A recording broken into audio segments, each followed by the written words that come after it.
இன்னும் ஒரு விளையாட்டு உங்கள் அனைவரையும் சந்திப்பதில் பெருமகிழ்ச்சி. ஐபிஎல்லின் 33வது போட்டியாக நேற்று எதிர்த்து பஞ்சாப் கிங்ஸ் மற்றும் மும்பை இந்தியன்ஸ் ஆகிய இரு அணிகளுடன் போட்டி முல்லன்பூர் மைதானத்தில் ஆரம்பமாகியிருந்தது. இந்த போட்டியை பொறுத்தவரை நாணல் சுழற்சி வெற்றி பெற்று பஞ்சாப் கிங்ஸ் முதலாவதாக தமது அணியை களத்தடுப்பு தேர்வு செய்தது குறிப்பிடத்தக்கது. அதன் அடிப்படையில் மும்பை இந்தியன்ஸ் துடுப்படுத்த ஆட வந்த வேளையில் இஷான் கிஷான் 8 ஓட்டங்களோடு ஆட்டமிழந்து அதிர்ச்சி அளித்திருந்தார். அதன் பின்னதாக இரண்டாவது விக்கெட்டுக்காக ரோஹித் சர்மா மற்றும் சூரியகுமார் யாதவ் ஒரு சிறப்பான இணைப்பாட்டத்தை அமைத்திருந்தார்கள் என்பது குறிப்பிடத்தக்கது. ரோஹித் சர்மா 25 பந்துகளில் 4 ஓட்டங்கள் 2 மற்றும் 6 ஓட்டங்கள் அடங்கலாக 36 ஓட்டங்களுக்கு ஆட்டம் இழந்திருந்தார். அதன் காரணமாக 67 பந்துகளில் 81 ஓட்டங்களை இரண்டாவது விக்கெட்டுக்காக இணைப்பாட்டம் அமைத்திருந்தார்கள் என்பது குறிப்பிடத்தக்கது. அது சூரியகுமார் யாதவ் 53 பந்துகளில் 4 ஓட்டங்கள் 7, 6 ஓட்டங்கள் 3 அடங்கலாக 78 ஓட்டங்களை பெற்று ஆட்டம் இழந்திருந்தார். திலக் வர்மா இறுதி நேரத்தில் 18 பந்துகளை எதிர்கொண்டு 4 ஓட்டங்கள் 3, 6 ஓட்டங்கள் 2 இடங்களாக ஆட்டமிழக்க 34 ஓட்டங்களை பெற்றதன் காரணமாக நிர்ணயிக்கப்பட்ட 20 ஓவர்களில் மும்பை இந்தியன்ஸ் அணியை பொறுத்தவரையில் 7 விக்கெட்டுகளை மாத்திரமிழந்து 192 ஓட்டங்களை பதிவு செய்திருந்தார்கள்.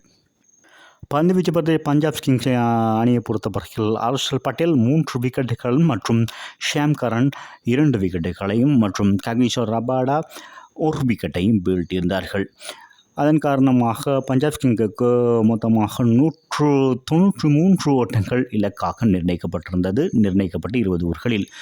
ஆகவே எப்படியோ இந்த போட்டியில் வெற்றி பெற வேண்டும் என்ற கட்டாயத்தில் பஞ்சாப் கிங்ஸ் ஆடுகள் முனைந்திருந்தது. ஷாம் கரன் 6 ஓட்டங்கள், பிரம்சிம்ரன் 0, ரெல்லி ரோஷவ் 1 ஓட்டம், லிவிங்ஸ்டன் 1 ஓட்டத்தோடு ஆட்டம் முழக்க முதல் 2 ஓவர்களில் 14 ஓட்டங்களுக்கு முதல் 4 விக்கெட்டுகளும் விளக்கப்பட்டிருந்தது.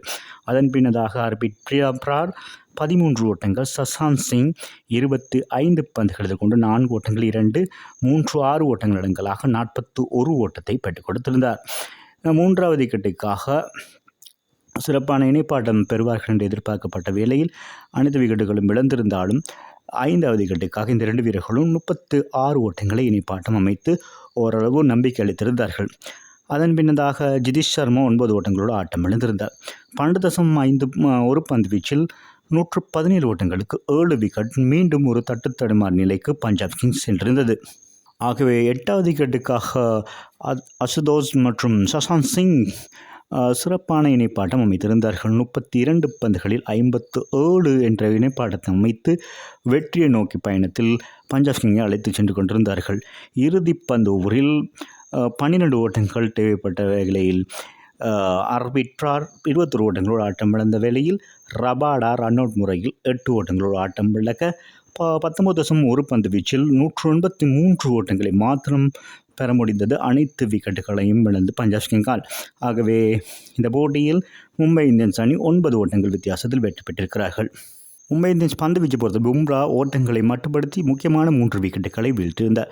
கேஎல் கோட்ஸே 3 விக்கெட்டுகளையும், ஆகாஷ் மத்வேல் மற்றும் ஹார்திக் பாண்டியா, சுரேஷ் கோபால் தலா ஒவ்வொரு விக்கெட்டுகளையும் வீழ்த்தியிருந்தது குறிப்பிடத்தக்கது. அதன் அடிப்படையில் 7 போட்டிகளில் பங்கேற்று 3 போட்டிகள் வெற்றி இடங்களாக 6 புள்ளிகளோடு இப்போது 7வது இடத்திற்கு மும்பை இந்தியன்ஸ் முன்னேறி இருக்கிறது.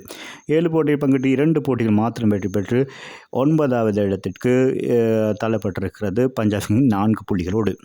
ஆகிய இந்த போட்டியில் சிறப்பாக செயற்பட்ட ஜஸ்பிரீத் பும்ரா 4 ஓவர்களில் 21 ஓட்டங்களுக்கு 3 விக்கெட்டுகளை பெற்ற ஜஸ்பிரீத் பும்ரா இந்த போட்டியின் ஆட்ட நாயகனாக தெரிவான் என்பது குறிப்பிடத்தக்கது. மீண்டும் ஒரு விளையாட்டுச்சோடு உங்களை சந்திக்கும் வரை உங்களிடமிருந்து விடைபெறுவது உங்கள் அன்பின் பதுலை தாஸ். வணக்கம் அன்பு சொந்தங்களே.